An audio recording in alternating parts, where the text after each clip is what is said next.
നമസ്കാരം.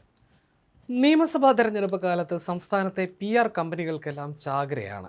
PR പ്രവർത്തനങ്ങളിലൂടെ സർക്കാരിൻ്റെ മുഖം മിനുക്കാൻ വേണ്ടി കോടികൾ എറിഞ്ഞുള്ള ശ്രമങ്ങളും നടക്കുന്നുണ്ട്. PRD അടക്കം സമൃദ്ധമായി ഇതിനായി അവർ ഉപയോഗിക്കുന്നു. ഇതിനിടയിലും സർക്കാരിന് തിരിച്ചടിയായി ഹൈക്കോടതിയിൽ നിന്നുള്ള ഇന്നലെ ഏറ്റ പ്രഹരം. തിരഞ്ഞെടുപ്പിന് മുൻപായി മുഖമിനുക്കാൻ ലക്ഷ്യമിട്ട് സർക്കാർ തുടക്കമിട്ട നവകേരള സർവേ പാർട്ടി സർവേ ആക്കാനുള്ള നീക്കമാണ് ഹൈക്കോടതി കൈയോടെ പിടികൂടിയതോടെ അമ്പേ പാളിയത്. 2025 ഒക്ടോബർ 10-നാണ് സർവേക്കായിട്ടുള്ള സർക്കാർ ഉത്തരവിറങ്ങുന്നത്. എന്നാൽ സെപ്റ്റംബർ 29-ന് തന്നെ ഇത്തരം ഒരു സർവേ തുടങ്ങുന്നുണ്ടെന്നും അതിൽ പാർട്ടി അംഗങ്ങൾ ഭാഗമാകണമെന്നും കാണിച്ച് CPM സംസ്ഥാന കമ്മിറ്റി കീഴ്ഘടകങ്ങൾക്ക് കത്ത് നൽകി. പഞ്ചായത്ത് മുതൽ ജില്ലാതലം വരെയുള്ള ഓരോ സംഘത്തിലും ഉൾപ്പെടുത്തേണ്ട പാർട്ടി അംഗങ്ങളുടെ പട്ടിക സെപ്റ്റംബർ 30-നകം സംസ്ഥാന കമ്മിറ്റിക്ക് നൽകണമെന്നായിരുന്നു നിർദ്ദേശം. ഇതാണ് സർവേയുടെ രാഷ്ട്രീയം കോടതിക്ക് പോലും ബോധ്യപ്പെടാൻ ഇടയാക്കിയത്. സർവേ രാഷ്ട്രീയ ലക്ഷ്യത്തോടെയാണെന്ന് പറയാവുന്ന ഒന്നും സർക്കാരിൻ്റെ ഉത്തരവിലോ നടപടിക്രമങ്ങളിലോ ഇല്ലായിരുന്നു. പക്ഷേ തെളിവായത് CPM-ൻ്റെ കത്തായിരുന്നു. സർക്കാരിനെക്കുറിച്ചുള്ള ജനാഭിപ്രായം കേട്ട് അതിനനുസരിച്ച് തീരുമാനമെടുക്കാനാണ് സർവേ എന്നായിരുന്നു പ്രഖ്യാപനം. സ്പെഷ്യൽ PR എന്നാണ് ഇതിന് പണം അനുവദിക്കുന്നതിന് ഉപയോഗിച്ച വിശേഷണം. ധനകാര്യ വകുപ്പിൻ്റെ അനുമതിയില്ലാതെ സ്പെഷ്യൽ PRന് പണം അനുവദിച്ചതും കോടതി വിധി എതിരാകാൻ കാരണമായി. 20 കോടി രൂപയാണ് സർവേക്കായി അനുവദിച്ചത്. മൊബൈൽ ആപ്പ് മുതൽ പരസ്യവും സർവേ അംഗങ്ങൾക്കുള്ള ദിനപത്രയും അടക്കം എല്ലാം സർക്കാർ ചെലവിൽ. പാർട്ടിക്ക് ചെലവില്ലാതെ പൊതുപണം എടുത്ത് തെരഞ്ഞെടുപ്പ് ലക്ഷ്യമിട്ടുള്ള സർവേക്ക് ശ്രമം നടത്തിയതാണ് നീക്കം പാളിയത്. തദ്ദേശ തെരഞ്ഞെടുപ്പിന് മുൻപാണ് സർവേ നടത്താൻ തീരുമാനിച്ചത്. തദ്ദേശ തെരഞ്ഞെടുപ്പ് സർവേയുടെ ലക്ഷ്യമായിരുന്നില്ല. നിയമസഭാ തെരഞ്ഞെടുപ്പ് ആകുമ്പോഴേക്കും ജനമനസ്സറിയാനായിരുന്നു ഉദ്ദേശം. അന്തിമ റിപ്പോർട്ട് മാർച്ച് 31-നകം കൊടുക്കണമെന്നേ IPRDയോട് ആവശ്യപ്പെട്ടിരുന്നുള്ളൂ. ആദ്യഘട്ട സർവേയും പൂർത്തിയായി. രണ്ടാം ഘട്ടത്തിൽ ആദിവാസികൾ, യുവാക്കൾ, സ്ത്രീകൾ, പ്രത്യേക തൊഴിൽ വിഭാഗങ്ങൾ തുടങ്ങിയ കൂട്ടായ്മയാണ് ലക്ഷ്യമിടുന്നത്. അതിലേക്ക് കടക്കുന്നതിനിടയിലാണ് ഹൈക്കോടതിയുടെ പിടിവീണത്. സർവേ തടഞ്ഞുകൊണ്ടുള്ള ഹൈക്കോടതി ഉത്തരവിൽ CPM-നെതിരെ ഗുരുതര പരാമർശങ്ങളാണുള്ളത്.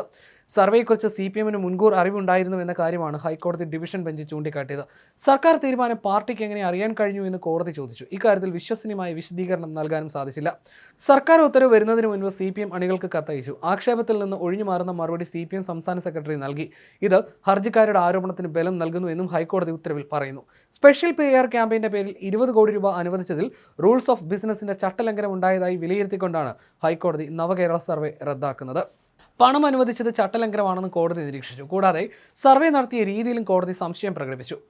2025 ഒക്ടോബർ 8-നാണ് നവകേരള സർവേ നടത്താനുള്ള തീരുമാനം സംസ്ഥാന സർക്കാരിൻ്റെ മന്ത്രിസഭ എടുക്കുന്നത്. എന്നാൽ ദിവസങ്ങൾക്ക് മുൻപ് തന്നെ പാർട്ടി സെക്രട്ടറി അവരുടെ കേഡർമാർക്ക് കത്തയച്ചു. ഈ കത്ത് ഹർജിക്കാർ കോടതിയിൽ ഹാജരാക്കിയിരുന്നു. ഇത് തള്ളിക്കളയാനാകില്ലെന്നായിരുന്നു കോടതി വിലയിരുത്തിയത്. സർവേ നടത്താനുള്ള തീരുമാനം സംസ്ഥാന സർക്കാർ എടുക്കുന്നതിന് മുൻപ് തന്നെ പാർട്ടി സെക്രട്ടറി അവരുടെ കേഡർമാർക്ക് കത്തയക്കുകയായിരുന്നു. സർവേക്ക് വേണ്ടിയുള്ള പോർട്ടലിൽ രജിസ്റ്റർ ചെയ്യാൻ ആവശ്യപ്പെട്ടുകൊണ്ടാണ് കത്തയച്ചിട്ടുള്ളത്. CPM അണികളെ രഹസ്യമായി കയറ്റാനുള്ള ഒരു നീക്കം പാർട്ടി നടത്തിയതിൽ സംശയിക്കേണ്ടിയിരിക്കുന്നുവെന്നാണ് ഹൈക്കോടതി വിമർശിച്ചത്. MV ഗോവിന്ദനെ കൂടി കേസിൽ കക്ഷി ചേർത്തിരുന്നു. പക്ഷേ പാർട്ടി സെക്രട്ടറി നൽകിയ സത്യവാങ്മൂലം തൃപ്തികരമല്ലെന്നും ഹൈക്കോടതി പറഞ്ഞു. ചീഫ് ജസ്റ്റിസ് അധ്യക്ഷനായ ഡിവിഷൻ ബെഞ്ചാണ് കേസ് പരിഗണിച്ചത്. സാമ്പത്തിക നിയമത്തിന്റെ വ്യതിചലനമാണിതെന്നാണ് ഡിവിഷൻ ബെഞ്ചിന്റെ നിരീക്ഷണം. സർക്കാരിന്റെ വികസന ക്ഷേമ പ്രവർത്തനങ്ങളെക്കുറിച്ച് ജനങ്ങൾക്ക് പറയാനുള്ളത് കേൾക്കാനുള്ള പദ്ധതി എന്ന നിലയ്ക്കായിരുന്നു നവകേരള സർവേ മുഖ്യമന്ത്രി പ്രഖ്യാപിച്ചത്. നിയമസഭാ തെരഞ്ഞെടുപ്പ് അടുത്തിരിക്കെ സർക്കാരിന് ലഭിച്ച വലിയ തിരിച്ചടിയായിട്ടാണ് ഈ കോടതി വിധി വിലയിരുത്തപ്പെടുന്നത്. KSU സംസ്ഥാന അധ്യക്ഷൻ അലൂഷ്യസ് സേവ്യർ, കോൺഗ്രസിന്റെ എറണാകുളം ജില്ലാ പഞ്ചായത്ത് അംഗം മുബാസ് ഓണക്കാലി എന്നിവരാണ് സർവേക്കെതിരെ കോടതിയെ സമീപിച്ചത്. സർക്കാർ ചെലവിൽ നടത്തുന്ന ഈ സർവേ യഥാർത്ഥത്തിൽ വരാനിരിക്കുന്ന തെരഞ്ഞെടുപ്പിന് മുന്നോടിയായി CPM നടത്തുന്ന വിവരശേഖരണമാണെന്നായിരുന്നു ഹർജിക്കാരുടെ പ്രധാന ആരോപണം. ജനങ്ങളിൽ നിന്ന് വിവരങ്ങൾ ശേഖരിക്കാൻ സർക്കാർ പണം ദുരുപയോഗം ചെയ്യുന്നുവെന്നും ഇതിലൂടെ പാർട്ടിക്ക് വേണ്ടി വോട്ടർമാരുമായി ബന്ധം സ്ഥാപിക്കാനാണ് ശ്രമിക്കുന്നതെന്നും അവർ വാദിച്ചു. ഈ വാദത്തിന് അനുകൂലമായി വിധി ലഭിച്ചതിന്റെ സന്തോഷത്തിലാണ് കോൺഗ്രസും.